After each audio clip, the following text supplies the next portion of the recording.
ನಮಸ್ಕಾರ ವೀಕ್ಷಕರ. ನಮಸ್ಕಾರ ಸರ್, ಈಗ ಕೆಲವೊಂದಷ್ಟು ಈ ಪ್ರಯೋಗಗಳ ಬಗ್ಗೆ ನೀವು ಇದಕ್ಕೆ ಮೊದಲು ಮಾತಾಡಿದ್ದೀರಾ.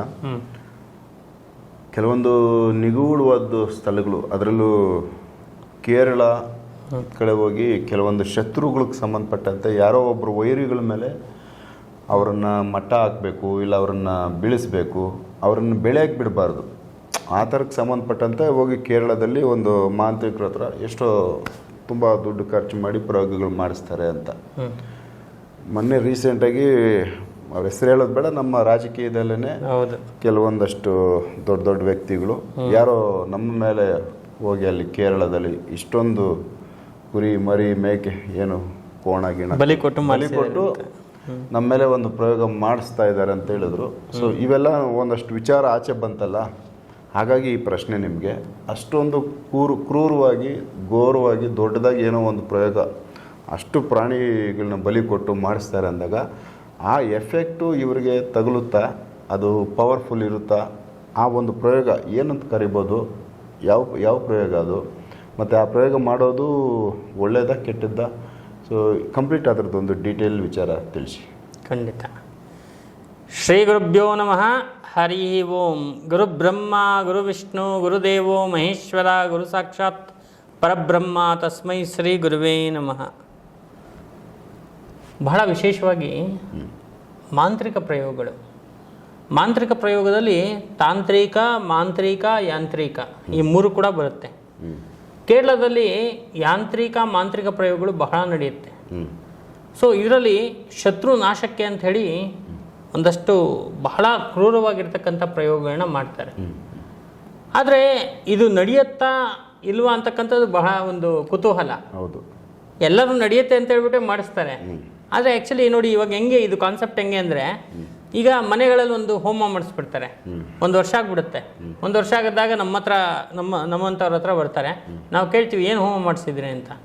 ಅವಾಗ ಅವ್ರು ಹೇಳ್ತಾರೆ, ಮನೇಲಿ ಬಂದಿದ್ರು, ಏನೋ ಒಂದು ಹೋಮ ಮಾಡಿದ್ರು ಸ್ವಾಮಿ, ಏನು ಹೋಮ ಅಂತ ಜ್ಞಾಪಕ ಬರ್ತಾ ಇಲ್ಲ ನಮಗೆ ಅಂತಾರೆ. ಸೊ ಅದೇನು ಹೋಮ ಅಂತಾನೆ ಸಬ್ಜೆಕ್ಟೇ ಗೊತ್ತಿಲ್ಲ ಅವರಿಗೆ.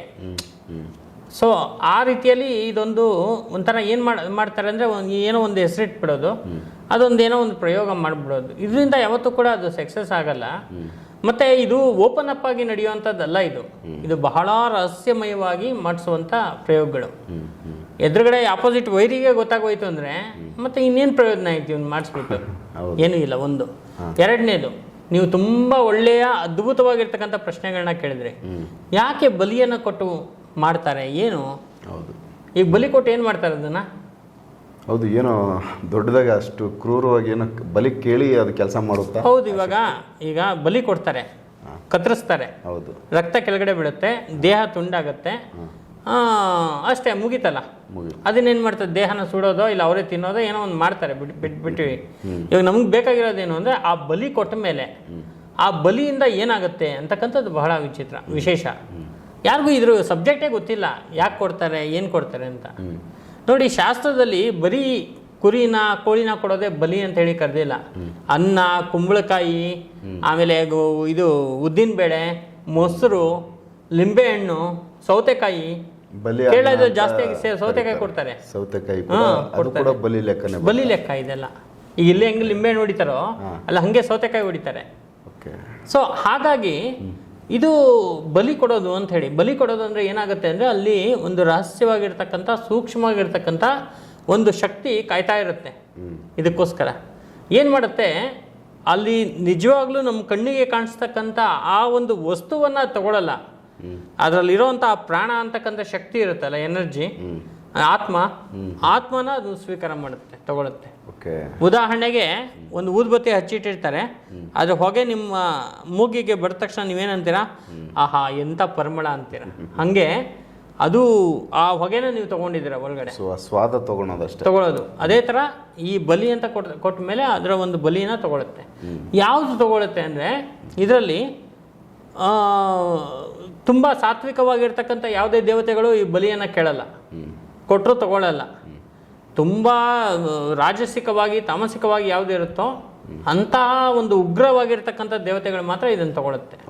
ಈಗ ಭೂತ ಭೈರವಿ ಇರ್ಬೋದು, ಕಂಕಣ ಭೈರವಿ, ಭೂತ ಭೈರವಿ, ಆಯಿತಾ, ಭೂತ ಯಕ್ಷಿಣಿ, ಆಯಿತಾ. ಕೆಲವೆಲ್ಲ ತುಂಬ ಎಕ್ಸ್ಟ್ರೀಮ್ ಲೆವೆಲಲ್ಲಿರೋಂಥ ಕಾಪಾಲಿಕ, ವಜ್ರದಂಥ ಕಾಪಾಲಿಕ ಅಂತಕ್ಕಂಥ ಒಂದು ಪ್ರಯೋಗ ಇದೆ. ವಜ್ರದಂಥ ಕಾಪಾಲಿಕ, ಅದರಲ್ಲಿ ಬಹಳ ನಿಯಮಗಳಿದೆ ಮಾಡೋವಂಥದ್ದು. ಕೊನೆಗೆ ಬಲಿ ಕೊಡುವಂಥದ್ದು ಇದೆ. ಆ ಬಲಿನ ಮತ್ತೆ ಅದನ್ನು ಬಲಿಂತ ಕೊಟ್ಬಿಟ್ಟು ಅದನ್ನು ಮತ್ತೆ ಅಗ್ನಿಯಲ್ಲಿ ಹಾಕ್ಬಿಟ್ಟು ಅದನ್ನು ಮತ್ತೆ ಕೊಡುವಂಥದ್ದು ಇರುತ್ತೆ. ಸೊ ಹೀಗೆಲ್ಲ ಕೆಲವು ಪ್ರಯೋಗಗಳನ್ನ ನಾವು ಓಪನ್ ಅಪ್ ಆಗಿ ಹೇಳೋಂಗೂ ಇಲ್ಲ. ಆ ಥರ ಪ್ರಯೋಗಗಳಿದೆ. ವಜ್ರದಂಥ ಕಾಪಾಲಿಕ ಪ್ರಯೋಗ ಬಹಳ ಅದ್ಭುತವಾಗಿರ್ತಕ್ಕಂಥ ಪ್ರಯೋಗ. ಇದರಿಂದ ಏನಾಗುತ್ತೆ ಅಂದರೆ ನೋಡಿ, ಈಗ ನೀವು ಏನೋ ಒಂದು ನಮ್ಗೆ ಕೊಡ್ತೀರಾ, ನಾವು ತಿಂತೀವಿ. ಆ ತಿನ್ನೋದ್ರಿಂದ ಏನಾಗುತ್ತೆ, ನೀವು ಕೊಟ್ಟಿರ್ತಕ್ಕಂಥ ಒಂದು ದಾನ, ಒಂದು ಎನರ್ಜಿ ನಮ್ಮ ಒಳಗಡೆ ಬರುತ್ತೆ. ಆವಾಗ ನಾವೇನಂತೀವಿ, ಆಹಾ ನಮ್ಮ ಹೊಟ್ಟೆ ತುಂಬತಪ್ಪ, ಇವ್ರು ಚೆನ್ನಾಗಿರಲಿ ಅಂತ ಆಶೀರ್ವಾದ ಮಾಡ್ತೀವಿ. ನಾವು ಅದಕ್ಕೆ ಪ್ರತಿಯಾಗಿ ನಿಮ್ಗೇನೋ ಒಂದು ಕೊಡ್ತೀವಿ. ಆಶೀರ್ವಾದ ರೂಪದಲ್ಲೋ, ಮಾತಿನ ರೂಪದಲ್ಲೋ, ದುಡ್ಡಿನ ರೂಪದಲ್ಲೋ ಏನೋ ಒಂದು ಕೊಡ್ತೀವಿ ಅನ್ನೋ ಥರ ಅಲ್ವಾ. ಸೊ ಅದೇ ಥರ ಈ ಭೂತ ಪ್ರೇತಗಳಿರ್ಬೋದು, ಈ ಎಕ್ಸ್ಟ್ರೀಮ್ ಲೆವೆಲ್ ಅಂತ ಶಕ್ತಿಗಳಿರ್ಬೋದು, ವಾಪಸ್ ಕೊಡುತ್ತೆ. ಯಾವ ರೀತಿಯಲ್ಲಿ ಕೊಡುತ್ತೆ ಅಂದರೆ, ನಾವು ಕೇಳಿರೋದೇನು, ಆಪೋಸಿಟಲ್ಲಿರೋನು ನನಗೆ ತುಂಬ ಹಿಂಸೆ ಮಾಡ್ತಾ ಇದ್ದಾನೆ, ಬೇಡಿಕೆ ನಮ್ದೇನೈತೆ ತುಂಬ ಕಷ್ಟ ಕೊಡ್ತಾ ಇದ್ದಾನೆ, ಅಂಥವನ್ನ ನೀನು ನೋಡ್ಕೋ ಅನ್ನೋಂಥ ನಾವು ಒಂದು ರಿಕ್ವೆಸ್ಟನ್ನು ಕೊಟ್ಟಿರ್ತೀವಿ. ಆ ರಿಕ್ವೆಸ್ಟನ್ನು ಫುಲ್ಫಿಲ್ ಮಾಡಿ ಆ ಎನರ್ಜಿಗಳು ಮಾಡಿಕೊಡುತ್ತೆ. ಸೊ ಹಾಗಾಗಿ ಈ ವಜ್ರದಂಥ ಕಾಪಾಲಿಕ ಅನ್ನುವಂತಹ ಒಂದು ವಿಶೇಷ ಪ್ರಯೋಗ ರಿವರ್ಸ್ ಪ್ರಯೋಗ ಆಗಿರುತ್ತೆ. ಶತ್ರುಗಳ ಮೇಲೆ ಮಾಡುವಂಥ ಪ್ರಯೋಗ. ಇದು ಬರೀ ಒಂದು ಪ್ರಯೋಗ ಮಾತ್ರ, ಇದಲ್ದೇ ಬೇಕಾದಷ್ಟಿದೆ. ನಾವು ಬೇಕಾದಷ್ಟು ಎಪಿಸೋಡ್ ಕೂಡ ಮಾಡಿದ್ದೀವಿ. ಈ ಕಕ್ಕುಟ ಪ್ರಯೋಗ ಇರ್ಬೋದು, ಚಕ್ರಬಂಧನ ಪ್ರಯೋಗ ಇರ್ಬೋದು, ಆಯಿತಾ. ಇದೆಲ್ಲ ಎಕ್ಸ್ಟ್ರೀಮ್ ಲೆವೆಲಲ್ಲಿರುವಂಥ ಪ್ರಯೋಗಗಳು. ಅದರಲ್ಲಿ ಈ ವಜ್ರದಂಥ ಕಾಪಾಲಿಕನೂ ಕೂಡ ಆ ಲಿಸ್ಟಿಗೆ ಸೇರಿಕೊಳ್ಳುತ್ತೆ. ಮತ್ತು ಬಹಳ ಒಂದು ತುಂಬ ಚೆನ್ನಾಗಿ ಇದು ಕೆಲಸ ಮಾಡುತ್ತೆ ಈ ಒಂದು ಪ್ರಯೋಗ. ಹಾಗಾಗಿ ಈ ಒಂದು ವಜ್ರದಂಥ ಕಾಪಾಲಿಕ ಅಂತಕ್ಕಂಥದ್ದು ವಿಶೇಷವಾಗಿ ಭೈರವಿಯ ಇನ್ನೊಂದು ಶಕ್ತಿ, ಭೈರವಿ ಅಂತೇಳಿ ಕರಿಬೋದು ನಾವು. ಆ ಭೈರವಿ ಏನು ಮಾಡ್ತಾಳೆ ಅಂತ ಹೇಳಿದ್ರೆ, ಆ ಒಂದು ಕೊಟ್ಟಿರ್ತಕ್ಕಂಥ ಪೂಜೆ ಪುನಸ್ಕಾರಗಳು, ಯಂತ್ರಗಳು, ತಂತ್ರಗಳು, ಮಂತ್ರಗಳು ಎಲ್ಲ ನುಗ್ಕೊಂಡು ಆ ವ್ಯಕ್ತಿಗೆ ಏನು ಬೇಕೋ ಅದನ್ನು ರಿವರ್ಸ್ ಮಾಡಿ ಕೊಡ್ತಾಳೆ. ಅಷ್ಟು ಶಕ್ತಿ ಎನರ್ಜಿ ಅದರಲ್ಲಿ ಇರುತ್ತೆ. ಹಾಗಾಗಿ ರಾಜಕೀಯ ವ್ಯಕ್ತಿಗಳು ಏನು ಮಾಡ್ತಾರೆ ಅಂದರೆ, ಅದನ್ನು ಕೆಲವು ಮಾಂತ್ರಿಕರ ಕೈಲಿ ಅದನ್ನು ಮಾಡಿಸ್ದಾಗ ಏನಾಗುತ್ತೆ, ಅದು ಕೆಲವರು ಏನು ಮಾಡಿಬಿಡ್ತಾರೆ, ಮೂಢನಂಬಿಕೆಗಳು ಕೆಲವೆಲ್ಲ. ಮೂಢನಂಬಿಕೆಯಲ್ಲಿ ಕರೆಕ್ಟ್ ಪ್ರೊಸೀಜರ್ ಮಾಡಿಸ್ತೇನೆ. ಈಗ ನೋಡಿ, ಮುಂಚಿನ ಕಾಲದಲ್ಲಿ ಏನಿತ್ತು, ಕೊಳ್ಳೆಗಾಲದಲ್ಲಿ ಈ ಮೋಡಿ ವಿದ್ಯೆಗಳಾಗಲಿ ಅಥವಾ ಈ ಮಂತ್ರತಂತ್ರ ಯಂತ್ರಗಳಾಗಲಿ ಇವೆಲ್ಲ ತುಂಬ ಚೆನ್ನಾಗಿ ನಡೆಯುತ್ತೆ, ತುಂಬ ಇರುತ್ತೆ. ಇವಾಗ ಕೊಳ್ಳೆಗಾಲದ ಸ್ವಲ್ಪ ಸೈಲೆಂಟ್ ಆಗಿದೆ. ಕೇರಳ ಅಂತಾರೆ ಎಲ್ಲರೂ, ಆಯಿತಾ. ಕೇರಳಗಿಂತ ಎಕ್ಸ್ಟ್ರೀಮ್ ಲೆವೆಲಲ್ಲಿ ಎಲ್ಲಿ ಬೇಕಾದ್ರೂ ಇರ್ತಾರೆ ಮಾಂತ್ರಿಕರು, ಎಲ್ಲ ಕಡೆನೂ ಇರ್ತಾರೆ. ಈ ನಿಮ್ಮ ಬೆಂಗಳೂರಲ್ಲೇ ತೊಗೊಂಡ್ರೆ ನೀವು ಸುಮಾರು ಅದ್ಭುತವಾಗಿರ್ತಕ್ಕಂಥ ಮಾಂತ್ರಿಕರೆಲ್ಲ ಇದ್ದಾರೆ. ಕೇರಳಗೆ ಹೋಗಬೇಕು ಅಂತೇನಿಲ್ಲ, ಆಯಿತಾ. ಕೇರಳದಲ್ಲಿ ಇನ್ನೂ ಫ್ರಾಡ್ಗಳು ತುಂಬ ನಡೆಯುತ್ತೆ. ಈ ಕೇರಳ ಹೆಸರು ಹೇಳೋದು, ಅಲ್ಲೊಂದಷ್ಟು ದುಡ್ಡು ಕೊಟ್ಬಿಡಿ ಅನ್ನೋದು, ಫ್ರಾಡ್ ಮಾಡಿಬಿಡೋದು, ಏಮರ್ಸ್ತೋದು. ಈ ಇಂಟರ್ನ್ಯಾಷನಲ್ ಲೆವೆಲಲ್ಲಿ ಏಮರ್ಸ್ತಾರೆ. ನಮ್ಮ ಹತ್ರ ಎಷ್ಟೋ ಕೇಸ್ಗಳು ಬಂದಿದೆ, ಕೇರಳದಲ್ಲಿ ಒಬ್ಬರು ಮಾಡಿದ್ದಾರೆ ಅಂತ ಹೇಳಿ ಬರುತ್ತೆ. ಆ ಥರ ತುಂಬ ಮೋಸಗಳು ನಡೆಯುತ್ತೆ. ಹಾಗಾಗಿ ನೋಡಿಕೊಂಡು ಯಾವ ಮಾಂತ್ರಿಕರು ಕರೆಕ್ಟಾಗಿರ್ತಾರೆ ಅಂಥದ್ದನ್ನು ನೋಡ್ಕೊಂಡು ಹೋಗಬೇಕಾಗತ್ತೆ. ಅಲ್ಲಿ ಮಾತ್ರ ಒರಿಜಿನಲ್ ಪರಿಹಾರಗಳು, ಒರಿಜಿನಲ್ ಆಗಿರ್ತಕ್ಕಂಥದ್ದೆಲ್ಲ ಸಿಗುತ್ತೆ. ಅದು ಇಂಪಾರ್ಟೆಂಟ್. ಸೊ ಇದು ಆ ಥರದ್ದೊಂದು ಏನೋ ಒಂದು ಪೂಜೆ ಮಾಡಿ, ಒಂದು ಯಾರು ಅವ್ರ ಆಪೋಸಿಟ್ ಇರ್ತಾರೆ ಅವ್ರ ಹೆಸರು ಹೇಳಿದಾಗ ಆ ಶಕ್ತಿಗಳು ಅವ್ರಿಗೆ ತೊಂದರೆ ಕೊಡ್ತವೆ. ಹೌದು, ಕೊಡ್ತವೆ. ಅವಕ್ಕೆ ನ್ಯಾಯ ನೀತಿ ಧರ್ಮ ಗಿರ್ಮ ಎಲ್ಲ ಏನೂ ಇಲ್ಲ. ಅದೆಲ್ಲ ಏನು ಅಂದರೆ ಒಂದು ದುಷ್ಟಶಕ್ತಿಗಳದು. ಹಾಗಾಗಿ ಆ ಒಂದು ಏನಾಗಿರುತ್ತೆ ಗೊತ್ತಾ, ಯಾರಾದರೂ ಒಬ್ಬರು ರಿವರ್ಸ್ ಮಾಡಿಸ್ಬೇಕು ಅಂದರೆ ಅವ್ರಿಗೆ ಅಷ್ಟು ಹಿಂಸೆ ಕೊಟ್ಟಿರ್ಬೇಕಲ್ವಾ. ಇವನಂತೂ ಡೈರೆಕ್ಟಾಗಿ ಹೊಡಿಯೋಕ್ಕೆ ಶಕ್ತಿ ಇಲ್ಲ, ಯಾಕಂದರೆ ಅವ್ನು ತುಂಬ ಬಲಿಷ್ಠ. ಅಂಥವನ್ನ ಹೆಂಗೆ ಮಟ್ಟ ಹಾಕೋದು ಅನ್ನೋದು ಈ ಒಂದು ತಾಂತ್ರಿಕ ಮುಖಾಂತರ, ಮಾಂತ್ರಿಕದ ಮುಖಾಂತರ ಮಟ್ಟ ಹಾಕ್ತಾರೆ. ಸೊ ಇವುಗಳನ್ನ ಪರಿಹಾರ ಮಾಡ್ಕೋಬೇಕು ಅಂದರೆ ಆ ವ್ಯಕ್ತಿಗಳು ಏಟು ತಿಂದಾದ್ಮೇಲೆ ಏನಾದರೂ ಗೊತ್ತಾಗುತ್ತಲ್ಲ ನಮ್ಗೇನೋ ತೊಂದರೆ ಯಾರೋ ಮಾಡಿದಾರಂತ. ಹೌದು. ಸೊ ಅವ್ರು ಏನಾದರೂ ಪರಿಹಾರ ಮಾಡ್ಕೋಬೇಕಂದ್ರೆ ಅವರು ಮತ್ತೆ ಪ್ರಯೋಗವನ್ನು ಮಾಡ್ಬೋದು. ಆದರೆ ಇವರು ಏನು ಮಾಡಿರ್ತಾರೆ ಅದಕ್ಕಿಂತ ಡಬಲ್ ಅಷ್ಟು ಪ್ರಯೋಗ ಮಾಡಬೇಕಾಗತ್ತೆ. ಮತ್ತು ಆ ವ್ಯಕ್ತಿಗಳು ಯಾರು ಅಂತ ಕಂಡುಹಿಡಿಬೇಕಾಗತ್ತೆ. ಅದಕ್ಕೆಲ್ಲ ಈ ಪ್ರಶ್ನಾಶಾಸ್ತ್ರ ಮತ್ತು ನಮ್ಮ ಶಾಸ್ತ್ರದ್ದೆಲ್ಲ ಇತ್ತುಕೊಂಡು ಯಾವ ವ್ಯಕ್ತಿಗಳು ನಮಗೆ ಈ ಥರ ತೊಂದರೆಗಳು ಮಾಡಿದ್ದಾರೆ ಅದೆಲ್ಲ ತಿಳ್ಕೊಂಡು ನ್ಯಾಯವಾಗಿ ಕರೆಕ್ಟಾಗಿ ಅದನ್ನು ಮಾಡಬೇಕು, ವಾಪಸ್ ಮಾಡಿಸ್ಬೇಕಾಗತ್ತೆ. ಆದರೆ ಅದನ್ನು ನಾವು ಕ್ಲಿಯರ್ ಮಾಡ್ತೀವಿ ಅಂದರೆ ಅದು ಸಾಧ್ಯ ಇಲ್ಲ. ದೊಡ್ಡ ದೊಡ್ಡ ಪ್ರಯೋಗಗಳಾದಾಗ ಈಗ ನಮ್ಮ ನೋಡಿ, ಚೌಡಿ ಪ್ರಯೋಗ ಇರ್ಬೋದು, ಕಾಶ್ಮೀರ ಪ್ರಯೋಗ ಇರ್ಬೋದು, ಇದಕ್ಕೆಲ್ಲ ಏನು ಅಂದರೆ ಅಲ್ಲಲ್ಲೇ ಪ್ಯಾಚಪ್ ಮಾಡ್ತೀವಿ, ಅಲ್ಲಲ್ಲೇ ಸರಿ ಮಾಡ್ತೀವಿ ಅಂದರೆ ಅದಾಗಲ್ಲ. ಅದು ಏನಿದ್ರೂ ಕೂಡ ಅದು ಬಂದಿರತಕ್ಕಂಥದ್ದನ್ನು ರಿವರ್ಸೇ ಮಾಡಬೇಕಾಗತ್ತೆ.